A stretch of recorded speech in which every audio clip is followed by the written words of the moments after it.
Hello, hello, and welcome to Bla Bla Black Sheep, a weekly yarny podcast where I, Sarah Korth of SEK Handmade, do my best to answer your yarny questions.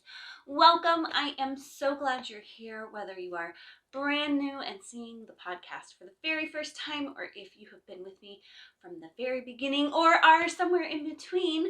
Welcome. I am so glad you're here. Doing this podcast brings me so much joy. You guys, I know I said it in last week's podcast, but if you have not gone and read people's comments about their favorite birthday treats, you must. There are some A, fabulous ideas, B, delicious treats, and C, just some touching stories. It's really lovely. So that was episode number 10, if you want to go back and take a look at that one. Please like and subscribe if you find this podcast to be to your liking. I'd love it if you'd come back again. There's also a place for you to join my email list in the show notes below this video. I try to curate the show notes very carefully so that you can have all the things at your fingertips without needing to hunt anything down. So I hope you find that really helpful. So don't skip out on checking the show notes when this is done to look back at things you might want to check out that I talk about here. So, but the most important thing is if you would please ask a question. I am here for you, friends. I want to share my knowledge. I love chatting with people about yarn. And so in the show notes is a link to a Google form. Please don't be intimidated by that. You just click the link and a window will pop up in your browser and it'll essentially say, what's your question? And you just put anything in there. You can write me a little note. You can ask about a specific project. It doesn't even have to be mine that you're having challenges with. You can ask about something that's been baffling you. You can ask about a problem you used to have but now feel like you know about but wish you had known about sooner so that other people might know about it sooner. So all questions are welcome. If you want to know about what it's like being a designer, what it's like, how I find time to do the things when I am primary parent to two youngish children, what it was like to start my business when I had little people, because now they're both in school.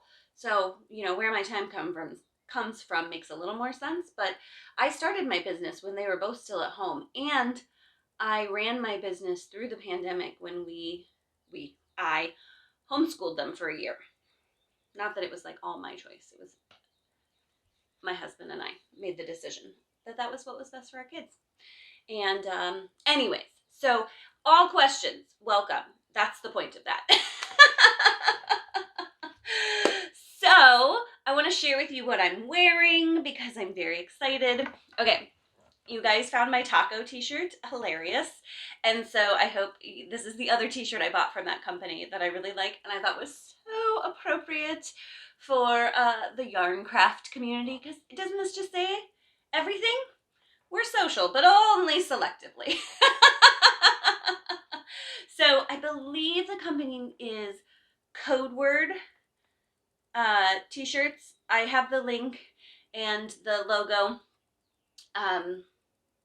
And again, I'll just put the link in the show notes, so you don't even have to go hunt them down. You can just go peruse their t-shirts. That's where I got the taco t-shirt. It said something like, I can't please everyone, I'm not a taco. And where I got this t-shirt. And where I could probably buy several more, because they're super fun. Okay, and then I'm going to be wearing my poppy shawl. You guys, this released last Thursday to my email list and last Friday to all the people. So if you're not on my email list gets first dibs. They're the first people to get notified of new patterns, and they get the very best discount. So if you'd like to get in on that, all you have to do is sign up for my email list. So this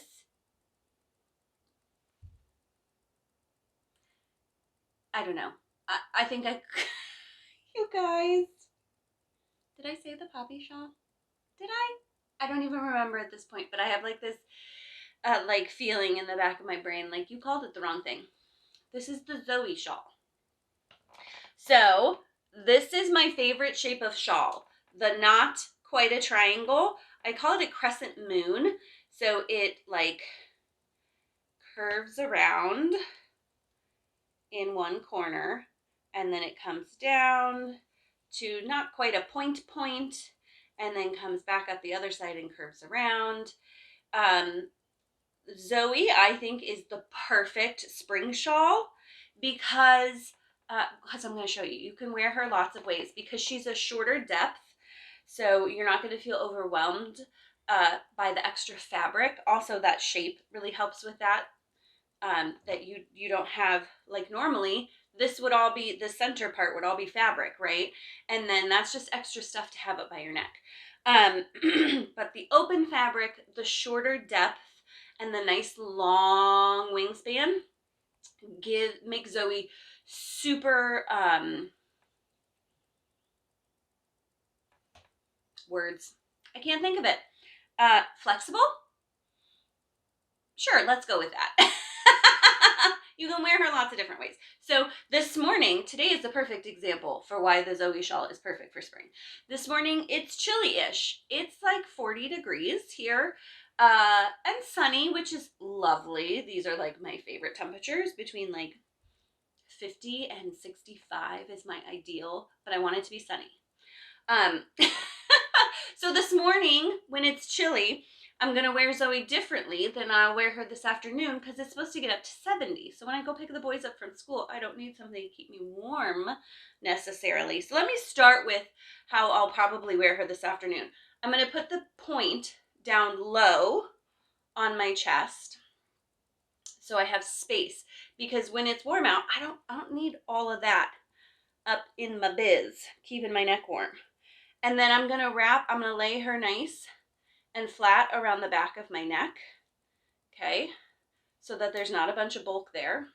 And then I'm just going to wrap the other side the same, nice and flat and around. And you can see I have plenty of length. She's not going to fall off, but also, like, especially if I was wearing a V-neck shirt, like, all of this part would be open and keeping me cool. And then I'd still have my gorgeous Beautimus shawl on without getting too hot. I don't know about you, but I don't like to be hot. So this morning, though, when it is cooler out, what I'm going to do when I go run errands later is I'm going to put it closer up to my neck. I'm going to wrap around to the front and over. Again, I'm going to try to wrap her as smoothly as possible. And then same, wrap nice and smoothly around the back and back to the front. And then I'm just going to crisscross these. Nope, I'm going to do it the other way. I'm going to put the one that was under, and the one that was on top. And then I'm just going to wrap and then tuck the end in the back and wrap. And this one I'm going to tuck under the top layer, but over and around the bottom, the main body of the shawl.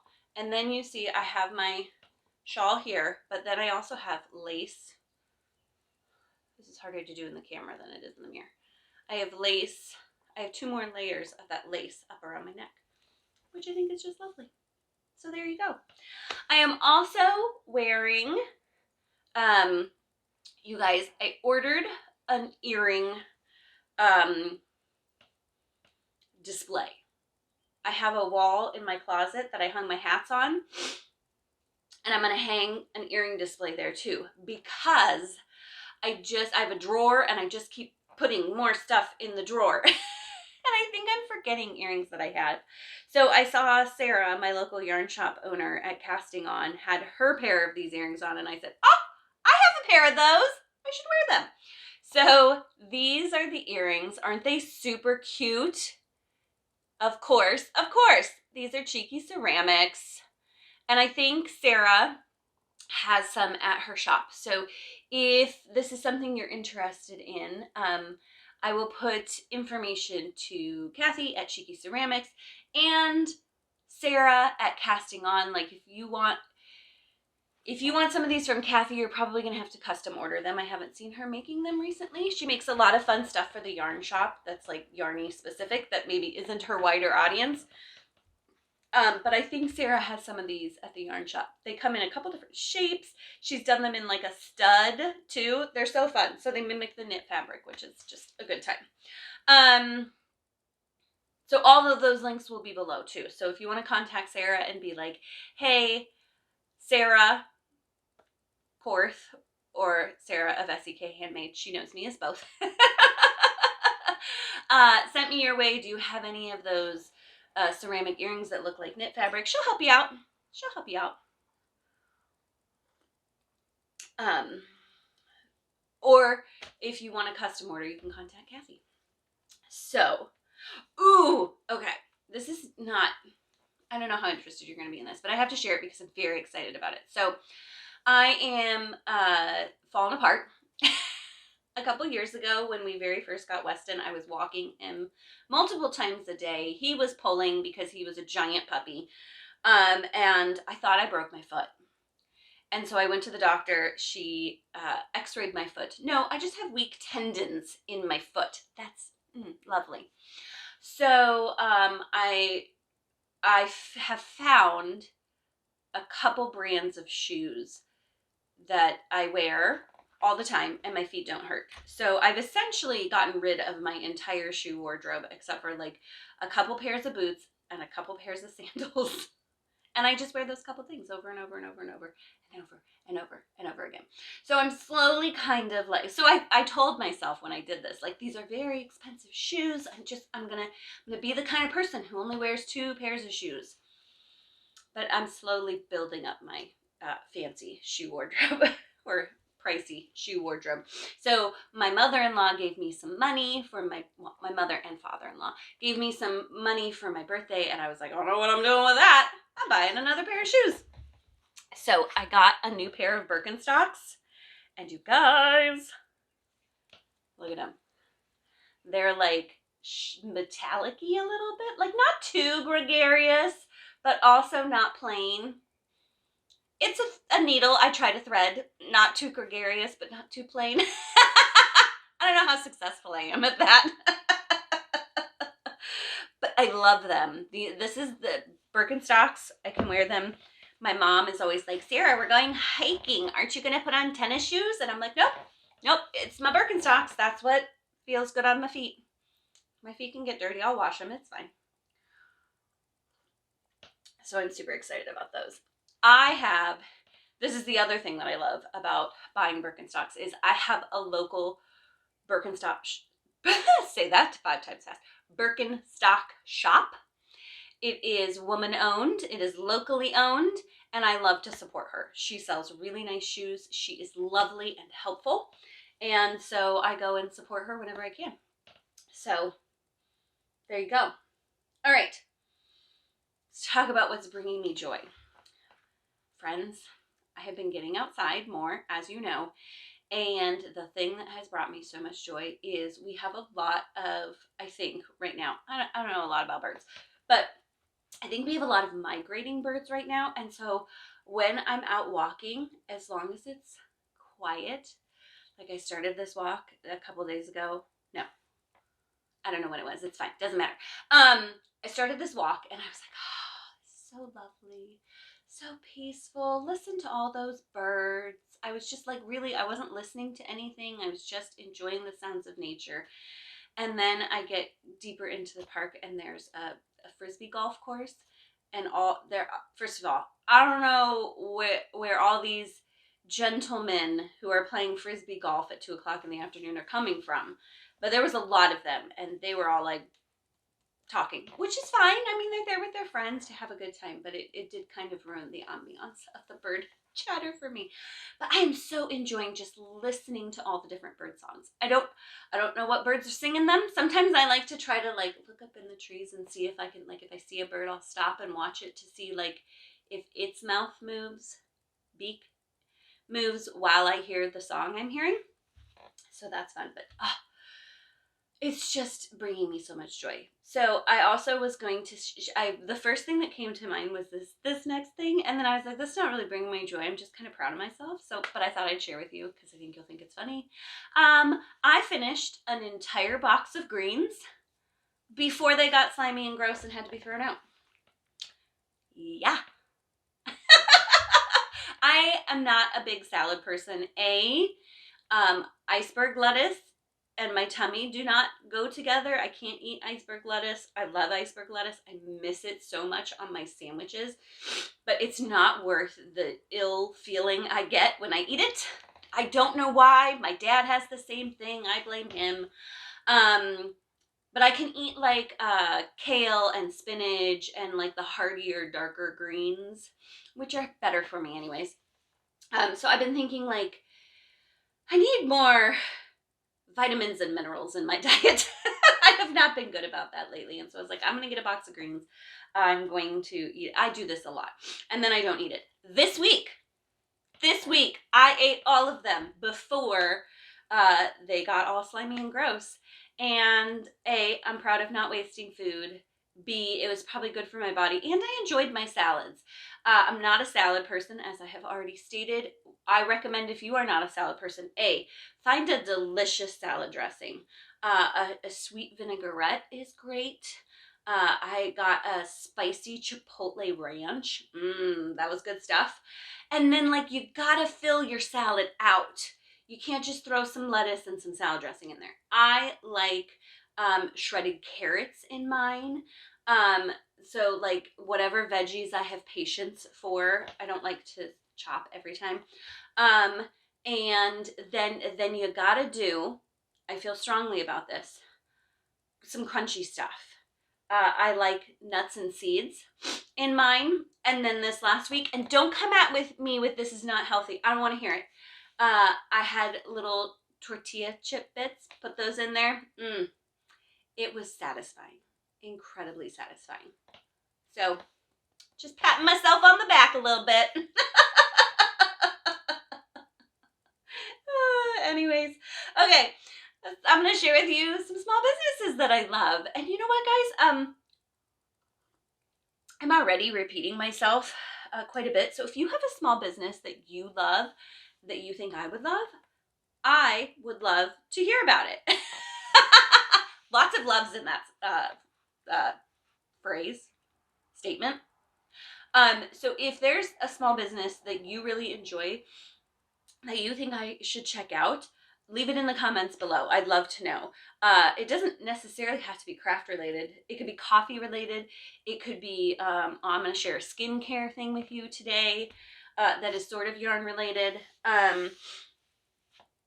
Anyways, so small businesses I'm loving. Cornbread and honey. I know I've mentioned her many times, but my Zoe Shawl is made out of cornbread and honey yarn. The bold color here, the pinky orangey variegated goodness is Every Beat of My Heart. The purple on the edge is called Galaxy. Check out Tanya. She is not only an amazing dyer, but a wonderful person. I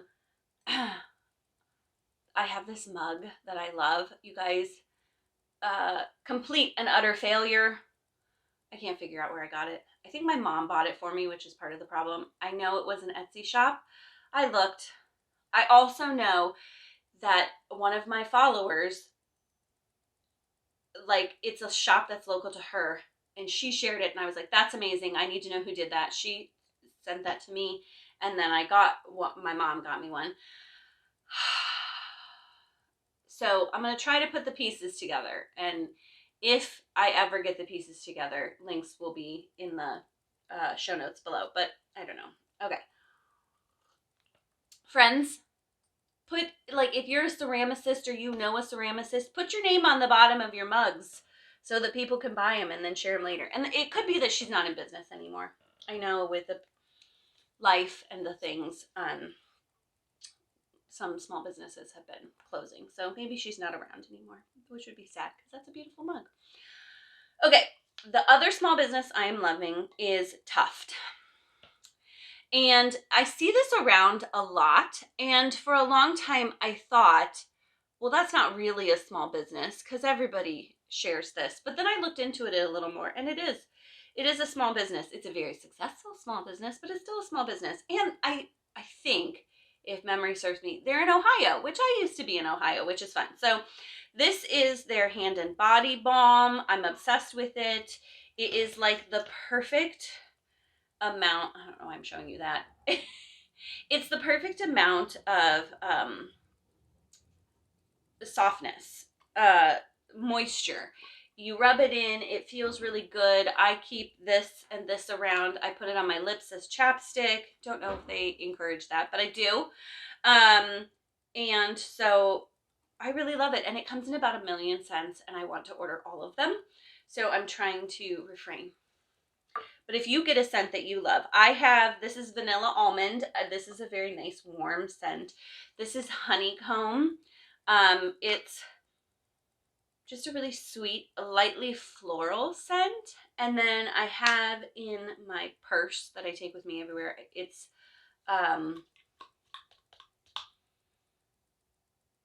something in bergamot. I can't remember if it's black tea or if it's Earl Grey, because Earl Grey already has bergamot in it. Something bergamot, and that's my favorite. My husband hates it, but I really like the scent of it. It's like a lightly citrus. It's sweet. It's comforting like tea. I don't know, but I love it. Highly recommend. Okay, I have rambled on. Let's move on to questions. Okay. I picked 2 questions that I thought kind of went together this week. So 2 questions about colors. So the first question is, hi, hello. I always struggle when putting color combinations together. Do you have any tips for choosing colors for a project? Yes, I do. Okay. So there are lots of different ways that you can put color combinations together. Oh, I'm so glad I have yarn here. Because I just thought to myself, Sarah, you were going to bring a skein of yarn to talk about this, but I have yarn. It's fine. Okay, so there are several ways that you can choose. And I recommend not starting completely from scratch because there's nothing more overwhelming than all the possibilities in the world, right?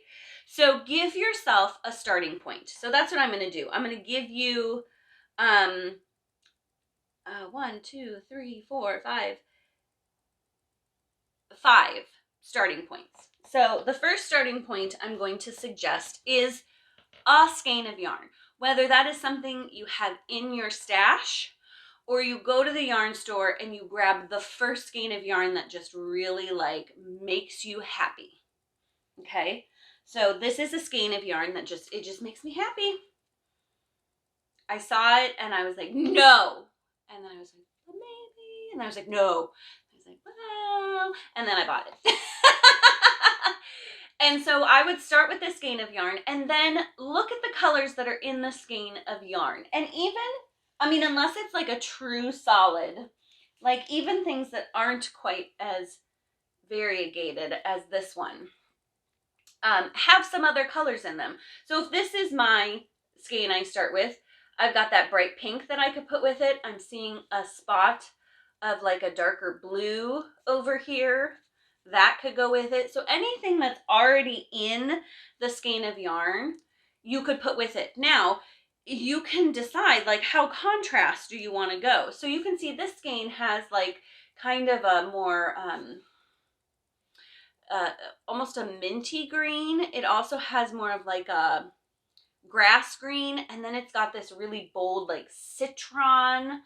And so if you pick one of those colors that's more of the skein of yarn, you're not going to have as much contrast as you use the skeins. But if you look like right in here, there is like kind of a coppery, rusty. There's also like a black or a deep brown. Up here you can see there's some pinks. There's even like a really deep green right there. Any of those colors would go with that. Or if you need 2 or 3 colors, you know, all of those colors are options. So start with one skein of yarn you really love and grow out your color palette from there. Oftentimes, but not always, it's most easiest to stay within one dyer, because you know that the colors that were used to create skeins are more likely the same dyes used to create other skeins. So start with a skein of yarn and build out from there. My other suggestion is to start with your favorite color. What is a color that you're always drawn to, that always brings you joy? For me, teal is like a for sure, always brings me joy. This purple, that's kind of like not a deep, deep purple, but like kind of a brighter purple, you know, like this, like a raspberry purple, those always bring me joy. And then pick a complementary color. So, you know, purples and teals go well together. Like lime is a great one to go with purple or teal. The other thing is put a neutral with it. Like you can't go wrong with a neutral. My other suggestion is look in your closet. You're going to be wearing, I mean, unless it's like a home decor sort of thing, you're going to be wearing whatever you make with clothes you own. And so going into your closet and noticing like, oh, I have a lot of neutrals, and so a bold color might be nice. Or I love a bold color, but my closet tells me I'm not going to wear a bold color, and so I'm going to go with you know, shades of gray. Another great way to use your closet is like, I just bought this dress. If you are, I think I shared it to Instagram and Facebook, but for my birthday, I did one about a reel about what my name means, and I was wearing what looks like a skirt in that one, but it's actually a dress. I'm obsessed with that dress. I love the color palette in the dress, and so I could definitely take that fabric and build my color palette for a project off of that fabric. So that's another way to use your wardrobe to build a color palette for a project. Look in nature. Now is a great time to look in nature. And I mean like from your neighbor's tulip garden to out in the forest. I took the most beautiful picture. I was walking down by the river on Friday of like moss and growing on like some stone. And so like the grays and the browns and the greens, like all of those together, gorgeous. It's a great way to build a color palette.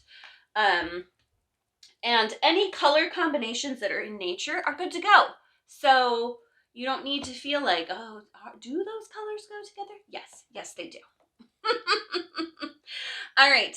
And my last suggestion is you can't go wrong with neutrals.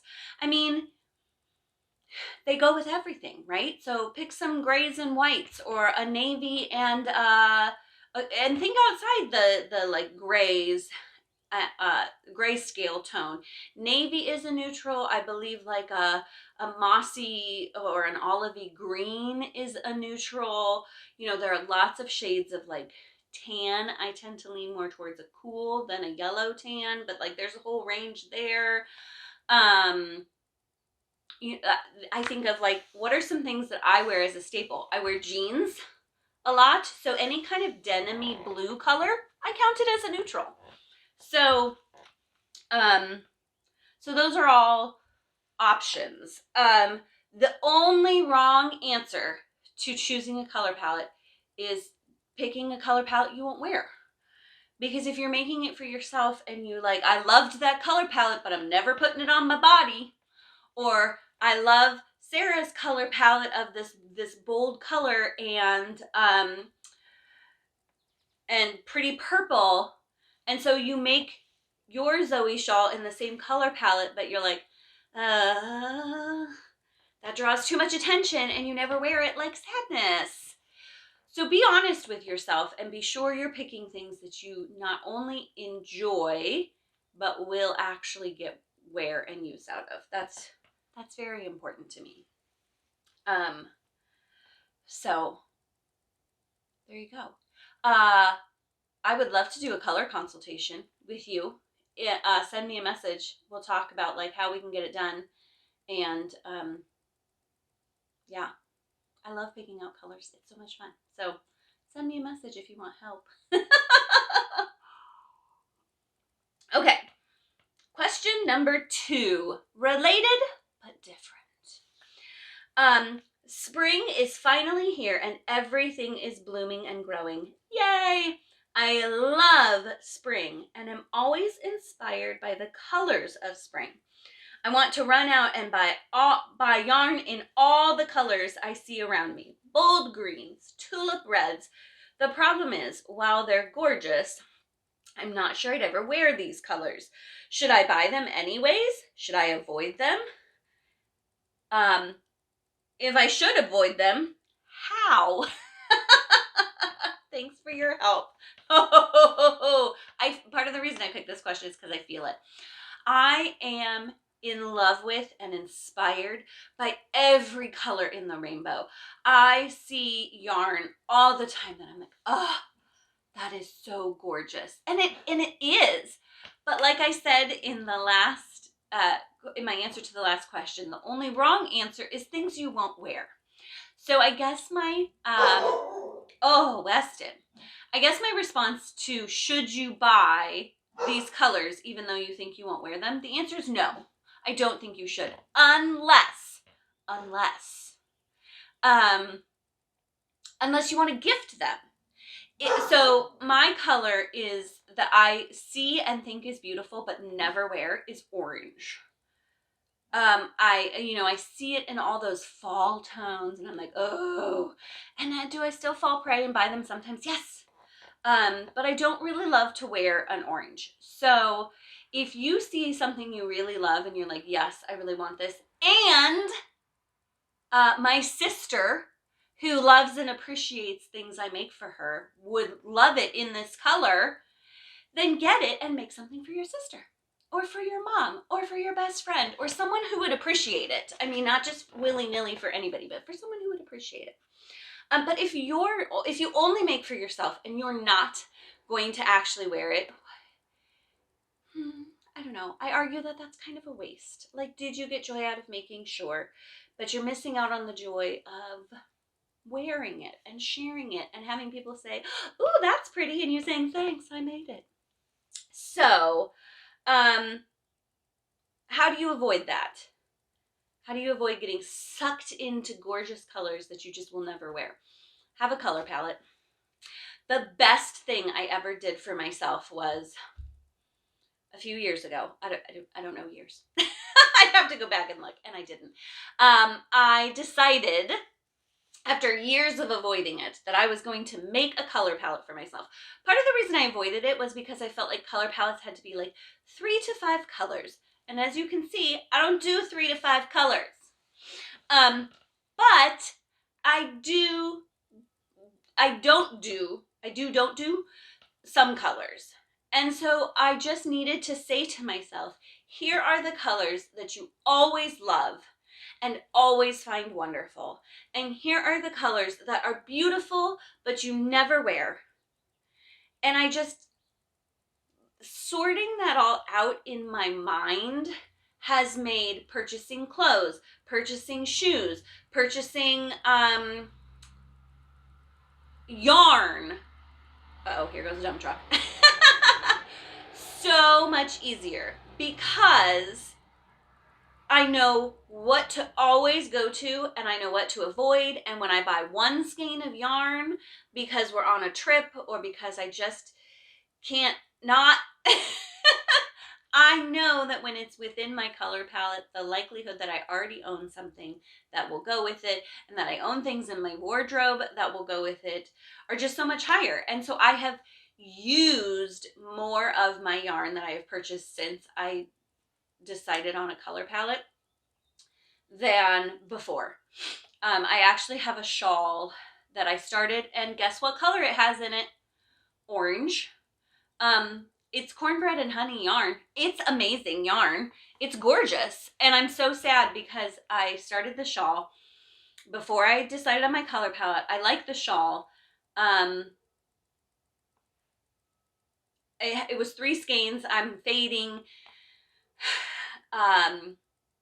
But I stopped and I set it aside. I've never picked it back up. And part of it is because that yarn is gorgeous, but it doesn't match my color palette. And I'm sad because I caked all the yarn and I was like, I could pass on.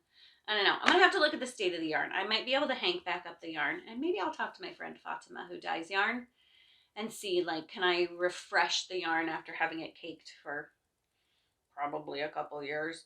So that I can pass it on to a home that might appreciate it more than I do. So have a color palette. If you don't know how to have a color palette, or how to have a color palette, you don't know how to have a color palette. If you don't know how to create a color palette, or you're not yet convinced on why you should have a color palette, I have 2 videos that I'll link in the show notes. One, why you should have a color palette, where I go more into depth about the benefits of having a color palette, and 2, how to create a color palette. That's all yours. That's just you. In another video. So I'm not going to go super in depth in there, but my answer to should you just buy colors that inspire you is no. And how do you avoid them is to set some guidelines for yourself. I don't buy orange. I don't buy orange. Orange is a beautiful color and I so appreciate it, but I don't wear it. And I was drawn to it and I would buy, I mean, I'm looking at a set of skeins that has quite a bit of orange in it. And do you know what my plan is for that? To over dye it. I'm looking at another set of skeins that is orange and all I can see is a pumpkin. I should pass that on to somebody else who would appreciate it. It's a gorgeous color. I appreciate the color, but I can't see me wearing it. So I have very heavily avoided colors that I don't think I would wear. I've also leaned into adding a pop of colors that I normally don't do. So I really like an unexpected color palette. So one of my colors in my palette is like a deep maroony color. And I don't love baby pink, but you know what I do love? A little bit of baby pink with a lot of deep maroon. So you could add some, like a little pop of those colors into a project that has your main palette in it, and use some of those colors that maybe aren't your main palette as like little pops of colors. Like maybe buy a mini skein in a color that's really inspiring you that maybe is a little out of your comfort zone. So those are my suggestions. I would love to know if you have suggestions for reining in your color palette, for how you choose yarn that you buy, how you avoid buying yarn that you know is gorgeous but you don't think you'll use. I'd love to know. Comment below. So thank you so much for joining me today. Thank you for powering through to the end. I hope you enjoyed it. I know this one went a little longer than usual. So you're the best. I so appreciate you being here and enjoy chatting with you. So I hope you find some time this week to do something special for yourself, to maybe head outside and listen to the birds. So yeah. Thank you so much and happy crafting.